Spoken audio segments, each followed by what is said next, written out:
اعوذ باللہ من الشیطان الرجیم بسم اللہ الرحمن الرحیم الم تر الی الذین خرجوا من دیارہم وهم الوف حذر الموت فقال لهم اللہ موتوا ثم احیاهم ان اللہ لذو فضل علی الناس ولکن اکثر الناس لا یشکرون۔ یہ آیت 243 سے جب ہم شروع کر رہے ہیں تو یہاں پہ ہماری توجہ جو ہے قرآن واپس بنی اسرائیل کی طرف موڑ رہا ہے، اور یہ جو واقعہ اب ہم دیکھیں گے یہ حضرت موسیٰ علیہ السلام کے انتقال کے بعد کا واقعہ ہے، اور اس کے اوپر قرآن جو ہے تبصرہ کر رہے ہیں۔ سم امپورٹنٹ پوائنٹس جو ہم یہاں پہ اس کے اندر دیکھیں گے۔ الم تر الی الذین خرجوا، have you not regarded those who left their homes in thousands, apprehensive of death, whereupon Allah said to them, die, then he revived them. Indeed, Allah is gracious to mankind, but most people do not give thanks. تو یہاں پہ جو reference ہے، حوالہ ہے، وہ بنی اسرائیل کا ہے کہ وہ ڈسپائٹ کہ وہ باوجود اس کے کہ بہت ہی بڑی تعداد میں تھے، اور پھر بھی وہ جو تھے انہوں نے اپنے گھروں سے نکل گئے، بھاگ گئے۔ ان کو ایک موت کا خوف تھا، اس لیے کہ وہ جنگ نہیں لڑنا چاہتے تھے، ان کے اوپر جنگ مسلط کی جا رہی تھی، وہ جنگ نہیں لڑنا چاہتے تھے، تو پھر اللہ تعالیٰ نے ان کو ایک موت دے دی، اور موت کے بعد پھر اللہ نے ان کو واپس زندہ کر دیا۔ تو مورل اس کا سبق یہی دیکھا کہ بھئی اگر تم تیار نہیں ہو لڑنے کے لیے، اپنے ایمان کی حفاظت کے لیے، اس کے لیے لڑنے کے لیے، اس کے لیے تم وسائل نہیں استعمال کرنا چاہتے ہو، اپنی جانوں کو نہیں وہ کرنا چاہتے ہو، تو you can lose every thing, تم سب کچھ ہی ضائع کر سکتے ہو۔ تو پھر اللہ نے فرمایا کہ انڈیڈ اللہ جو ہے وہ تو فضل کرنے والا ہے، مگر لوگ جو ہیں وہ شکر ادا نہیں کرتے کہ اتنی ساری جو نعمتیں دی ہیں ان کا شکر ادا نہیں کرتے۔ وَقَاتِلُوا فِي سَبِيلِ اللَّهِ وَاعْلَمُوا أَنَّ اللَّهَ سَمِيعٌ عَلِيمٌ۔ Fight in the way of Allah and know that Allah is all hearing and all knowing۔ تو لڑنا یا جنگ کرنا یہ صرف اللہ کے لیے، یہیں پہ یہاں قرآن بھی یہ کہتا ہے قاتلوا فی سبیل اللہ، اللہ کے راستے میں جنگ کرو۔ جنگ تمہارے جذبات کی وجہ سے نہ ہو، کوئی لالچ کی وجہ سے نہ ہو، غصے کی وجہ سے نہ ہو، کسی کو قبضہ کرنے کے لیے نہ ہو، صرف اللہ کے لیے ہو، اللہ کے دین کے لیے ہو۔ اور پھر یہ بھی یعنی کہ ایک سارٹ آف دیکھیے نا، ہم بھی جیسے کہ ہم احتیاط کرتے ہیں کہ احتیاط سے ہماری تقدیر تو نہیں تبدیل بدل جاتی، ہم بہت کوشش بھی ہوں، کیئرفل بھی ہوں، بٹ جو تقدیر کے اندر لکھا ہے وہ تو ہو کے رہتا ہے۔ تو قرآن ہمیں یہی بتاتا ہے کہ اگر تم جہاد کو بھی ترک کر دو گے، جنگ کو بھی ترک کر دو گے، اور اس کے بعد جو تمہارا مقرر وقت ہے اس کو تو تم مٹا نہیں سکتے، اس کی تو تاخیر کر نہیں سکتے، جو موت کا وقت ہے وہ تمہارا آ کے ہی رہے گا۔ من ذا الذی یقرض اللہ قرضا حسنا، and who is it who gives a loan to Allah, a beautiful loan which Allah will increase manifold for him. Allah takes away, and he gives abundantly to him, and to him you shall all return۔ تو اللہ کے راستے میں خرچ کرنا، اللہ کہتا ہے اللہ کے راستے میں خرچ کرنا وہ تو ایسا ہی ہے کہ جیسے تم اللہ کو ایک قرض دے رہے ہو، اور اللہ خود اس کی ذمہ داری لیتا ہے کہ اللہ تعالیٰ اس کو بڑھا چڑھا کے اپنے خزانوں سے تمہیں واپس کرے گا۔ ہم جب خرچ کرتے ہیں اللہ کے راستے کے اندر تو لٹرلی ہم تو اپنا کیا کہتے ہیں دنیا کا مال جو ہے، مال اور دولت جو اللہ نے دیے ہمیں، اس کو ہم آخرت میں شفٹ کر رہے ہوتے ہیں۔ اٹس جسٹ اے ٹرانسفر یہاں سے وہ کہ ہم نے پہلے جو انویسٹ کیا یعنی دنیا کے جو بینک کے اندر یا دنیا کے اندر بینکرپٹ ہو جائے گا، اس سے ہم نکال کے صرف اللہ کے بینک کے اندر انویسٹ کر رہے ہیں، جو کہ کبھی بھی بینکرپٹ نہیں ہوگا۔ It is an unlimited bank وہ ہوگا۔ تو یہاں پہ دنیا میں اگر ہم سارا جمع کرتے رہیں گے، اللہ کے راہ میں خرچ نہیں کریں گے، تو وہ تو almost it's like you have a bank on Titanic, کہ آپ نے ٹائٹینک کے اوپر ایک بینک ہے، اس میں آپ نے اپنا حساب کھولا ہوا، ہر مہینے آپ اس کے اندر پیسے ٹرانسفر کرتے رہتے ہیں، جانتے ہوئے بھی کہ یہ ٹائٹینک تو ایک دن سمندر کے نیچے ہی جانے والا ہے، تو سارا آپ کا سرمایہ بھی ساتھ کے لے کے جائے گا۔ کیوں نہیں دیتے لوگ اللہ کے راستے میں؟ ریلی یہی سوال ہوتا ہے، اس لیے کہ ہمیں ہمیشہ ایک شیطان ہمارے دلوں کے اندر ایک خوف دلا دیتا ہے کہ خرچ کرو گے تو کم ہو جائے گا، تمہاری مال و دولت کم ہو جائے گا۔ تو کبھی ہمارا جو فوکس ہوتا ہے نا وہ کوانٹٹی پہ ہوتا ہے کہ ہے کتنا ہم نے جمع کر لیا، ہاؤ مچ بھی ہے، ہم یہ نہیں اس کے اندر دیکھتے کہ اس میں برکت ہے یا نہیں۔ برکت کیا چیز ہوتی ہے؟ برکت یہ ہوتی ہے کہ کوئی چیز کم بھی ہو but it goes a long way, چلتی بہت ہے، اس میں بڑی برکت ہو جاتی ہے۔ ہم دیکھتے ہیں کہ کسی چیز کے اندر بہت برکت ہو، یہی مطلب ہوتا ہے ہو کم مگر وہ چلے بہت۔ تو جس کی کوانٹٹی کم ہوتی ہے، اللہ تعالیٰ اگر کوانٹٹی کم بھی ہو تو اللہ تعالیٰ اس کے اندر برکت دے دیتا ہے، اور جس چیز کے اندر اللہ تعالیٰ جس سے برکت کو ہٹا لیتا ہے وہ بھی ہم دیکھتے ہیں کہ ایک دم سے کوئی ان ایکسپیکٹڈ خرچ آ گیا، کوئی ایکسیڈنٹ ہو گیا، کسی کی بیماری ہو گئی، کوئی لاس ہو گیا، کوئی چوری ہو گئی، تو جب جانے کی چیز ہوتی ہے وہ تو جاتی ہے۔ تو انسان اللہ کے راستے میں خرچ کرے اور اس سرٹنلی اس اللہ کے وعدے کو دیکھتے ہوئے کہ اللہ نے کہا کہ تم مجھے ایک خوبصورت جو ہے قرضہ دو تو اللہ تعالیٰ اس کو بڑھا چڑھا کے تمہیں واپس کرے گا، اور اللہ جو ہے وہ تو بالکل ابنڈنٹلی کتنا اللہ تعالیٰ نے ہمیں دیا. الم تر الی الملأ من بنی اسرائیل من بعد موسیٰ, have you reflected upon the leaders of Bani Israel after Moses? They said to their prophet, appoint for us a king so that we may fight in Allah's way. He said, is it possible that if you are commanded to fight, you will not fight? They said, and why should we not fight in Allah's way when we have been driven out of our homes and our children? But when fighting was ordained for them, they turned back except a few, but Allah has knowledge of those who do wrong. یہ کہانی جو یہ قصہ یہاں پہ اللہ تعالیٰ نے ہمیں یہاں پہ بتایا اس آیت کے اندر، یہ جو تھا یہ حضرت موسیٰ علیہ السلام کے انتقال کے بعد ایک کوئی نبی تھے ان کے جو بنی اسرائیل کے اندر بھیجے گئے، بیکاز ان کے پاس ہمیشہ کوئی نہ کوئی نبی رہا.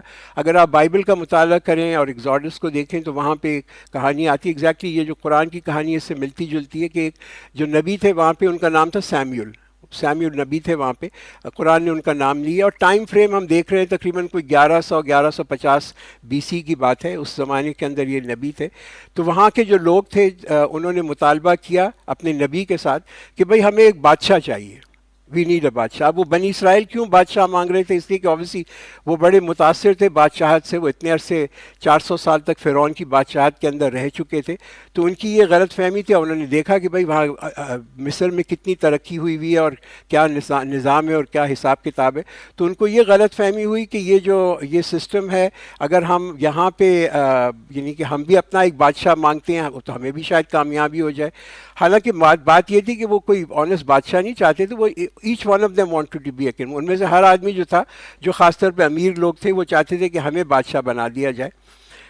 ایکچولی کبھی کبھی ہم بھی اس کے اوپر بہت، اگر آپ غور کریں نا ان چیزوں کے اوپر، اینڈ یو سی قرآن کا جو ویو ہے، ہم بھی بہت چاہتے ہیں نا کہ ہمارے ملکوں میں بھی ترقی ہو، اور ہم کبھی اس پہ بحث کرتے ہیں کہ بھئی ڈیموکریسی ہو یا بادشاہت ہو یا ڈکٹیٹرشپ ہو یا کیا ہو، اور فلاں ٹھکا کہ جب تک ڈیموکریسی نہیں آئے گی یہاں کے حال درست نہیں ہوں گے. یہ دیکھیے بات یہ ہے کہ اٹس ناٹ اباؤٹ ڈیموکریسی اور ڈکٹیٹرشپ یا کنگشپ، اس کی بات نہیں ہے. بات جو ہے نا رول آف لا کی ہے. اگر کسی بھی ملک کے اندر ایک رول آف لا ہوگا تو وہ کسی بھی سسٹم کے تھرو ہو، چاہے ڈیموکریٹک سسٹم کے ہو یا ڈکٹیٹرشپ یا کنگشپ جو ہو، آپ دیکھیں گے کہ جو ہے وہاں پر اگر ایک قانون جو ہے وہ ہے، سب کے لیے قانون ہے، تو وہ ملک ضرور ترقی کریں گے. پرابلم ہمارے یہاں یہ ہے کہ ڈیموکریسی کا یہ مطلب نہیں ہے کہ 51% کسی کے پاس میجورٹی آ گئی تو اس کا جو مرضی ہے وہ آ کے کرتا رہے. یہاں تو ہمارے یہاں یہ ہوتا ہے نا کہ جو ڈیموکریسی کے اندر اوپر آ جاتے ہیں پھر وہ جو مرضی ہے وہ کریں، اور پولیٹیشین جو ہے ان کا تو ایک موج میلہ ہو جاتا ہے، مگر عوام جو ہے وہ تو رلتی رہتی ہے، اس لیے کہ کوئی رول آف لا نہیں ہے اور فائدہ کسی کو اس کے وجہ سے ہوتا نہیں، اس لیے کہ نہ انصاف ہے نہ قانون ہے اور یہ تمام چیزیں. تو ڈیموکریسی کی اب جو ڈیفینیشن ہمیں دیکھنی چاہیے نا، is not a majority, it's a rule of law. It must be rule of law. This is a rule of law which applies to everyone. That should be the real democracy definition of democracy. وَقَالَ لَهُمْ نَبِيُّهُمْ إِنَّ اللَّهَ قَدْ بَعَثَ لَكُمْ طَالُوتَ مَلِكًا. And their prophet said to them, surely Allah has chosen for you Talut as a king. They said, how could he be a king over us? How could he be a king over us? When we have a greater right to kingship than he is not gifted with abundance in wealth. تو یہ سارا ان کے جو اندر تھا وہ سامنے آ گیا کہ انہوں نے کہا کہ بھئی جب ان کے نبی نے کہا کہ تمہارے لیے اللہ نے ایک طالوت کو چن لیا کہ وہ تمہارا بادشاہ ہوگا، تو انہوں نے کہا کہ بھئی اس کو کیسے بادشاہت مل سکتی، وہ تو بڑا غریب آدمی ہے، ہمارے سارے جو مال دولت ہے وہ تو ہمارے پاس ہے، تو اس کو کیسے ہم اپنا بنا دیں اپنا بادشاہ. He said, certainly Allah has chosen him in preference to you and gifted him with abundant knowledge and physique, and Allah grants his kingdom to whom he pleases, and Allah is all embracing, all knowing. تو یہ نبی کی دعا کے اوپر اللہ تعالیٰ نے جو تھا وہ انتخاب کیا طالوت کا بادشاہ کا، اور کہتے ہیں طالوت غریب تھا مگر طاقتور بھی تھے اور بڑا علم بھی ان کے پاس تھا. تو لوگوں کا اعتراض جو تھا وہ تو یہی تھا کہ بھئی اس کے پاس تو کوئی مال و دولت نہیں ہے. تو یہ بہت ضروری ہے کہ انسان کو دیکھیں کہ اگر جو ہمارے سربراہ ہیں ان کے پاس بھی جو ہے نالج علم ہے یا نہیں ہے. اسی وجہ سے اگر نہیں ہوگی تو وہ کسی بھی کسی کو بھی ہم سربراہ بنا لیں گے, وہ ایک پرابلم ہوگی. یہ جو ایک بیماری ہوتی ہے نا قوموں کے اندر کی, جو پوزیشنز ہوتی ہیں یا رتبے ہوتے ہیں, وہ انہی لوگوں کو اسائن کیے جاتے ہیں جن کے پاس مال و دولت اور اسٹیٹس ہو, کوئی میرٹ جو ہو وہ کرائٹیریا نہ ہو, تو ان معاشروں کے اندر, ان سوسائٹیز کے اندر کوئی ترقی ہو نہیں سکتی. تو معیار کسی بھی اگر آپ ایک اپنے لیڈر کا تعین کر رہے ہو تو معیار اس کا جو قرآن یہ بتاتا ہے نا کہ اس کے پاس ایک تو علم ہونا چاہیے, پختہ علم, and he must be strong, he must be طاقتور. یہ کہ طاقتور تو وہی ہے کہ طاقت بھی اور اس کا استعمال بھی کرتا ہوں. وقال لهم نبیہم ان آیت ملکہ, and the prophet said to them, surely the sign of his kingdom is that there shall come to you the chest in which there is peace from your Rabb, and the remnants of what the followers of Moses and Harun left, carried by the angels. Surely there is a sign in this for those who believe. تو ان کے جو نبی تھے انہوں نے کہا کہ جناب یہ جو ان کا تابوت سکینہ, جس کو دی آرک آف دا کووننٹ کہتے ہیں, تابوت سکینہ, یہ نشانی تھی. یہ جو تابوت تھا اس کے اندر کیا تھا؟ اس کے اندر وہ انگریوڈ سٹون تھا جس کے اوپر حضرت موسیٰ علیہ السلام جب اللہ کے پاس گئے تو اللہ نے جو ان کو احکامات دیے, جو 10 کمانڈمنٹ کہتے ہیں, ایک تو وہ انگریوڈ تھیں, پھر کچھ تبرکات تھے حضرت موسیٰ کے اور حضرت ہارون علیہ السلام کے, وہ اس تابوت سکینہ کے اندر رکھے ہوئے تھے. اور اس تابوت کی بہت بڑی اہمیت تھی. جیسے ہمارے لیے کعبہ ہے, یہودیوں کے لیے یہ تابوت سکینہ تھا. انہوں نے اس کو جیروسلم اپنے ہیکل کے اندر رکھا ہوا تھا, جہاں پہ ان کی جو نماز کی جگہ ہوتی ہے, خاص ایک جگہ ہوتی ہے جہاں یہ نماز پڑھتے ہیں, وہاں پہ اس کے اندر رکھا ہوا تھا. ہوا یہ کہ جناب ان کی ایک جنگ ہوئی فلسطینیوں کے ساتھ, اور فلسطینیوں نے ان کو جو تھا اس جنگ میں ہرایا. نہ صرف ہرایا بلکہ ان کا جو تابوت تھا یہ اٹھا کے وہ لے گئے. اب یہ جو تھے ان کے لیے تو بہت ہی ایک بڑا پرابلم ہو گیا کہ ان کا تو ایسا ہے کہ کعبہ کوئی اٹھا کے لے گیا. تو یہ جو تھا ان کا جو نبی تھے سامعین, انہوں نے یہ بتایا کہ یہ جو اب نشانی ہے تمہارے لیے وہ یہ ہے کہ یہ جو تابوت تھا یہ تمہارے پاس واپس آ جائے گا, جس کے اندر جو ہے ایک کہتے ہیں نا پیس بھی ہے, ایک امن بھی ہے تمہاری رب کی طرف, اور اس کے اندر جو باقی جو چیزیں حضرت موسیٰ اور حضرت ہارون کے جو ریمننٹس ہیں وہ بھی ہیں. یہ ایک انہوں نے بتایا کہ یہ تمہارے لیے ایک نشانی ہوگی. فلما فصل طالوت بجنود, so when Talut set out with his forces, he said, Allah will try you out with the river. Whoever drinks from it, he is not from me, and whoever does not taste it, he is surely of me, except him who takes it with his hand, a sip is excused. But they all drank of it, except a few of them. So when they had crossed it, he and those who believed with him, they said, we have no power today against Jalut and his forces. Those who were convinced that they would meet Allah said, often a small group overcame a mighty group by Allah's will, and Allah is with the steadfast. تو طالوت جو تھے وہ بادشاہ بنا دیے گئے. یہ کہانی جو تھی چلتی آ رہی ہے, قرآن بیچ بیچ میں سے ہمیں بتاتا ہے, وہ بن گئے, سربراہ بن گئے. نہ صرف وہ کہ وہاں کے بادشاہ بنے بلکہ جو ان کی فوج تھی اس کے بھی وہ سربراہ بن گئے. اور اب جو تھی وہ ایک جنگ کے لیے نکلے, اور وہ جنگ کس کے خلاف ہو رہی تھی؟ فلسطینیوں کے خلاف. اور فلسطینیوں کا جو اس وقت لیڈر تھا اس کا نام تھا جالوت. بہت ہی کہتے ہیں کہ نڈر کمانڈر تھا, اور اس کی فوج زبردست تھی, کسی نے اس کو شکست نہیں دی تھی, بہت طاقتور آدمی تھا. اب طالوت نے اپنی جو ذہانت تھی نا اس کو ثابت کر دیا کہ ان کو کیوں چنا گیا تھا, کہ ایز اے لیڈر اللہ نے کیوں ان کو چنا تھا.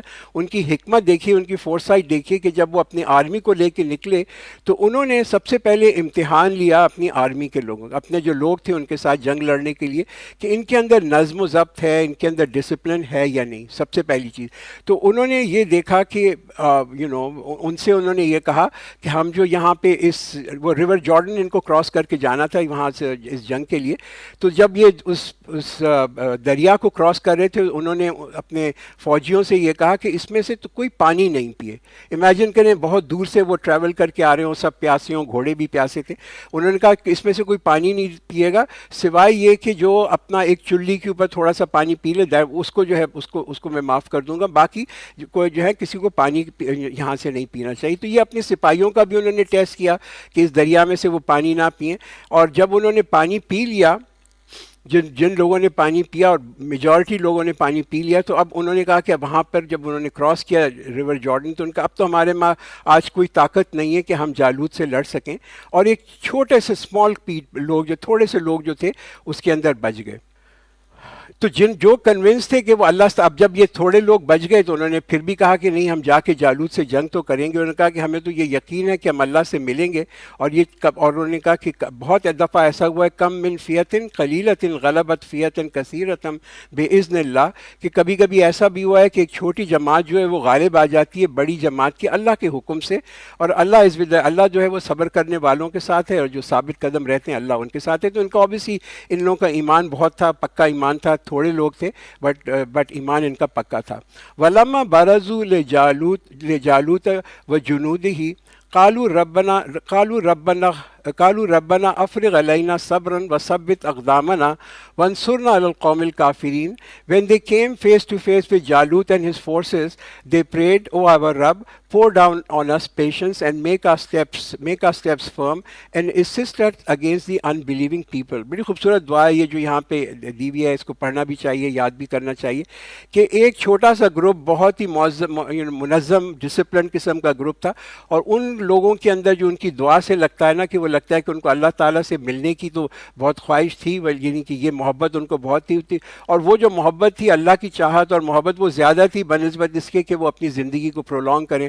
لمبی زندگی سے زیادہ وہ تھے کہ ٹھیک ہے اگر کم بھی ہیں اور شہید بھی ہو گئے تو کوئی بات نہیں، اللہ سے تو جا کے مل لیں گے.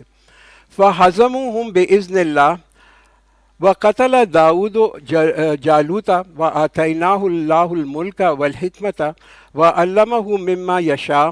So they defeated them by Allah's will, and Dawood slew Jalut, and Allah gave him a kingdom and wisdom, and taught him that which he willed.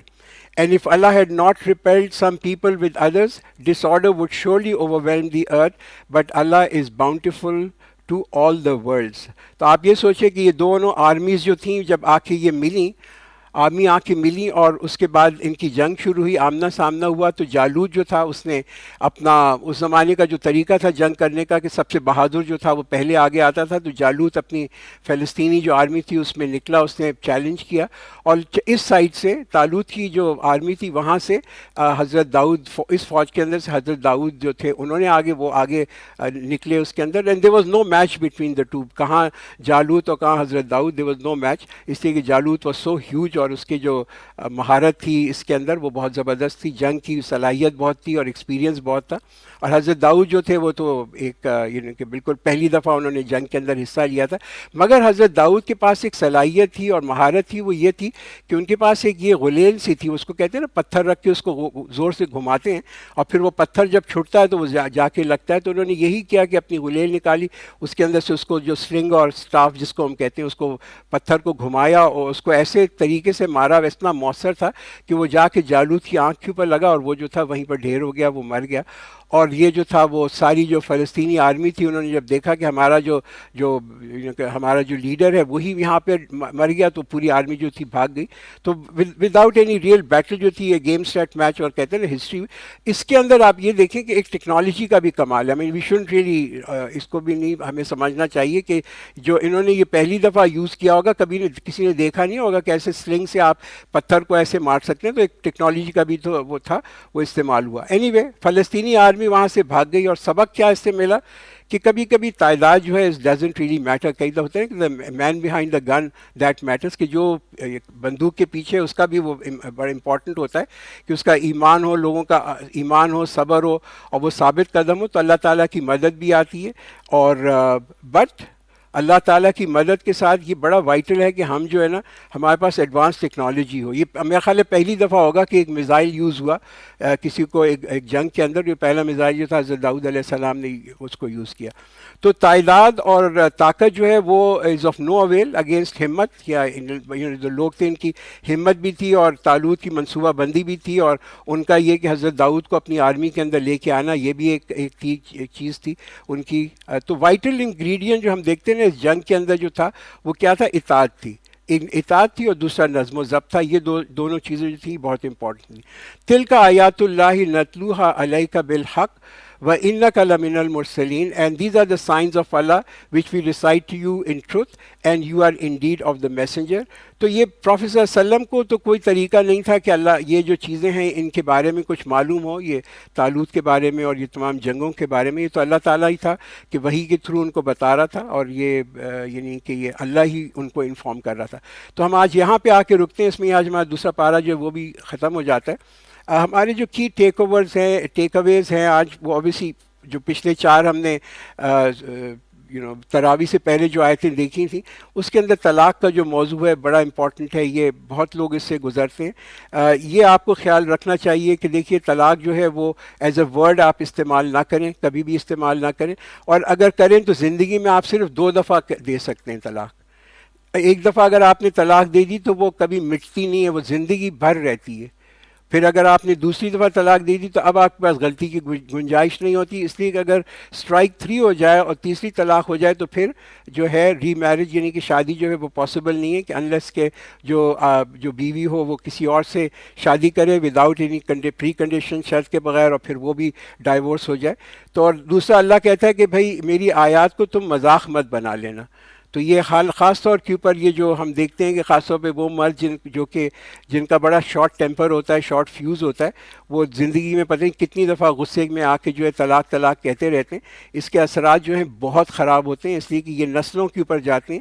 اگر یعنی کہ جو اولاد ہے اس پہ بھی اس کا اثر پڑتا ہے گا، اور آپ کی جو زندگی ہے اس پہ بھی اثر پڑتا ہے. اس لیے کہ اگر کسی نے 3 طلاقیں دے دی ہیں اور کسی بھی اسٹیٹ کے اندر دے دی ہیں، اور وہ اپنی اس کے ساتھ بیوی کے ساتھ رہ رہا ہے، تو یہ تو اوبیسلی ایک جو ہے زنا کی کنڈیشن کے اندر وہ اپنی زندگی گزار رہا ہے.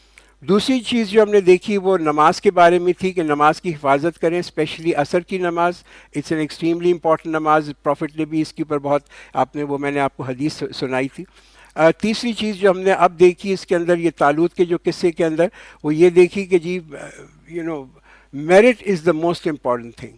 کہ اور ایک تو یہ میرٹ کا دیکھا ہم نے، اور دوسرا ہم نے یہ دیکھا کہ جو ہمارا سربراہ ہونا چاہیے وہ سربراہ وہ ہونا چاہیے جس کے پاس علم بھی ہو اور طاقت بھی ہو، تاکہ وہ ایک رول آف لا جو ہے اس کو لے کے آ سکے. آخر کے اندر ہم نے یہ دیکھا کہ جناب تعداد جو ہے اس سے لوگ جنگ نہیں جیتتے.